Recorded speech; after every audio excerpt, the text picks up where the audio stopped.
London is one of the most visited cities in the world, and for good reason. There is so much history, culture, food, and all sorts of things that you can do here.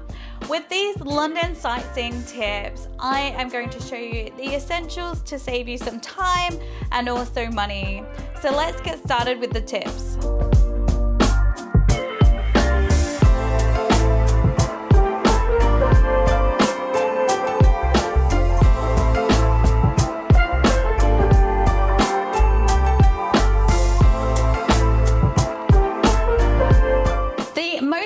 Way to get around London is using London's transport system. It is amazing. I have not owned a car since moving to London. I literally just catch the train, tube, or bus somewhere. So it is perfect when you're traveling here to just use the network.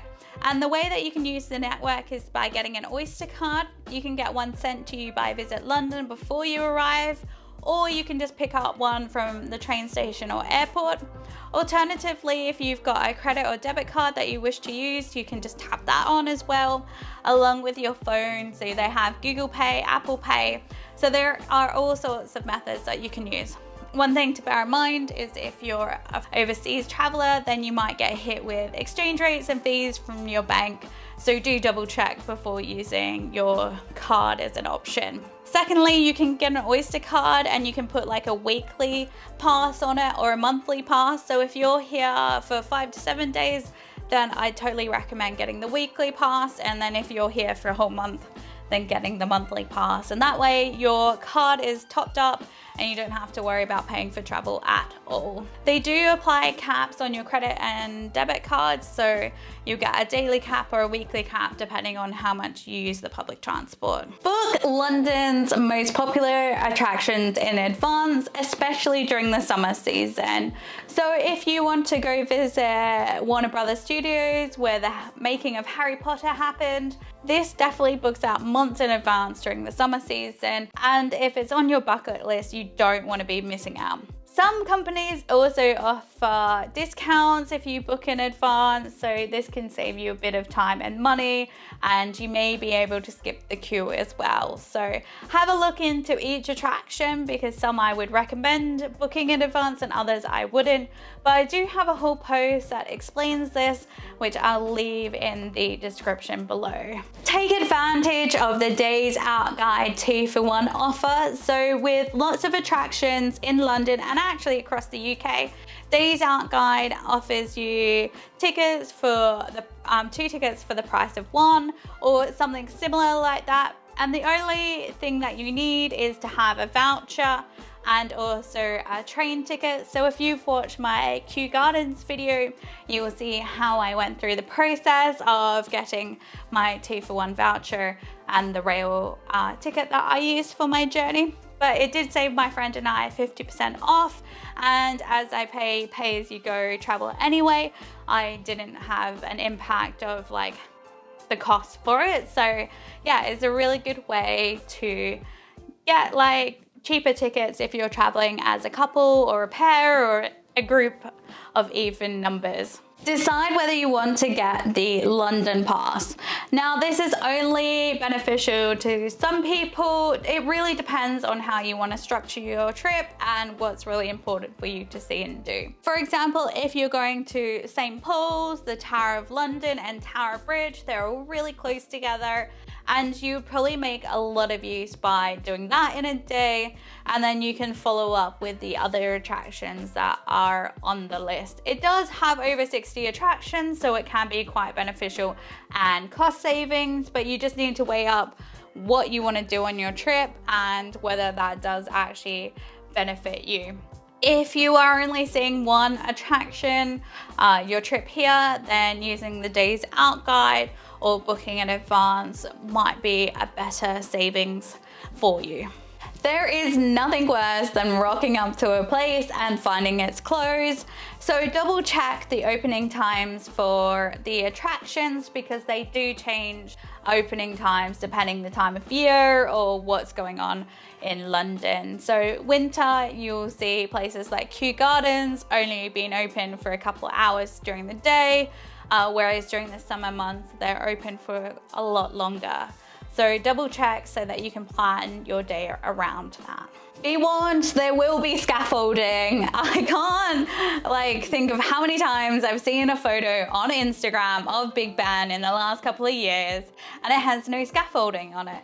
It has been scaffolded for quite some time now, and people get disappointed all of the time when they rock up to London and find that Big Ben is covered in metal sheeting and things like that. So be warned that there will be scaffolding across the city and you might not get to see the building or the site that you wanted to, just because they are really old and need a bit of maintenance.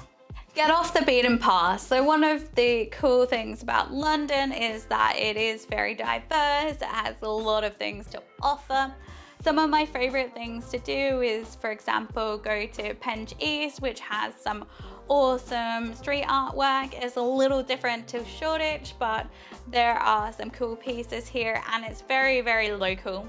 Alternatively, do something like go to the Bermondsey Beer Mile, or if you really love food, then go to some of the local food markets like Whitecross Street, which is a market open Monday to Friday, serving food during lunchtime. So it's just got lines of food trucks, and then all of the local workers go there to get their lunch. And then around the corner is a pub called the Two Brewers, which you can sit and eat your food there and just buy a drink. I also have a video on Brixton.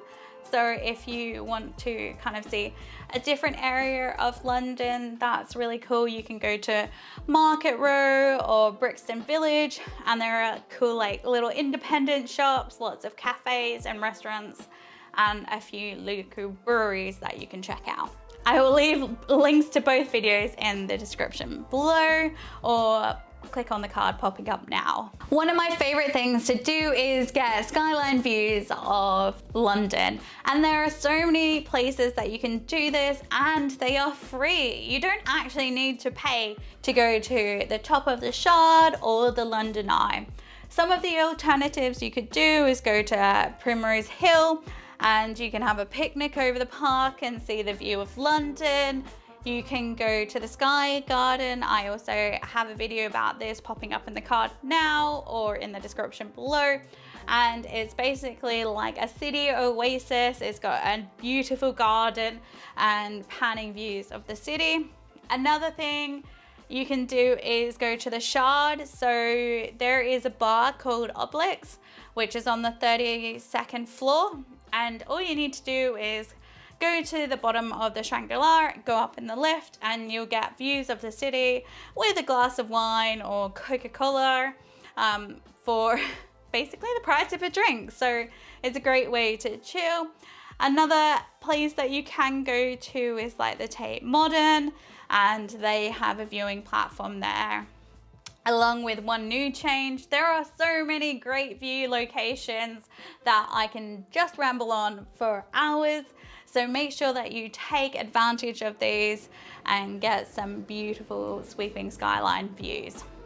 Check for planned engineering works before you travel. For some reason, on the weekend and during the Christmas holidays, there are lots of planned engineering works. The other weekend, I was going to a friend's birthday and they shut down the overground, which meant that I had a really long journey to get there. There generally are replacement buses and things like that, but it's just worthwhile checking how long it will take you to get there and what impact it has on the things that you're doing that day. Look closely at the map before booking accommodation. There is nothing worse than realizing you're 20 minutes away from the closest public transport. There are no restaurants or shops that you can go to, and it's not near anything that you wish to see. If you're only here for a short time, then it might be worth staying within the center of London. If you're staying here for a longer time, it might be worth going to the suburbs as an example, but just double check the transport links and all of the amenities that you would need for your trip, so that it's nice and easy and you have a wonderful time here. Don't overcram your days in London. I see too frequently people have these long lists and you're just never going to be able to achieve it. and you're going to add additional stress.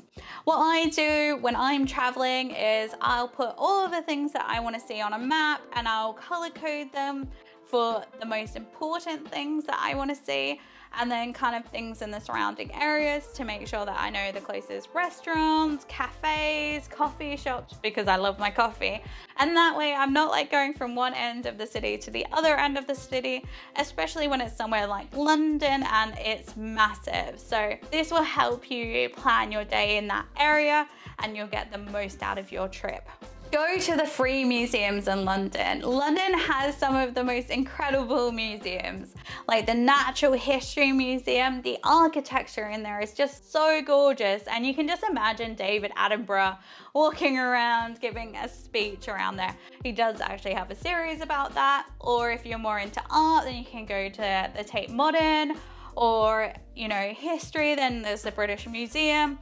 There is the Wellcome Collection, the Wallace Collection. There are so many art galleries, museums, and things like that you can visit, and they're totally free. I mean, there's not many places in the world that you can go to amazing venues like that and not have to pay a thing. Go on a free walking tour in London, or just any of the tours. There are so many fantastic ones.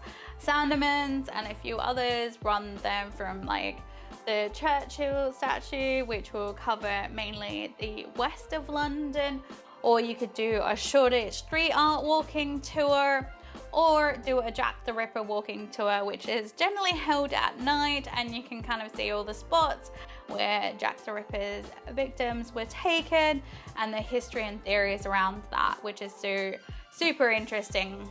Those were some of my top London sightseeing tips, and let me know in the comments below what tips that you have for saving time and money when visiting this wonderful city. And there are some more videos now popping up to show you what else you could do in this wonderful city.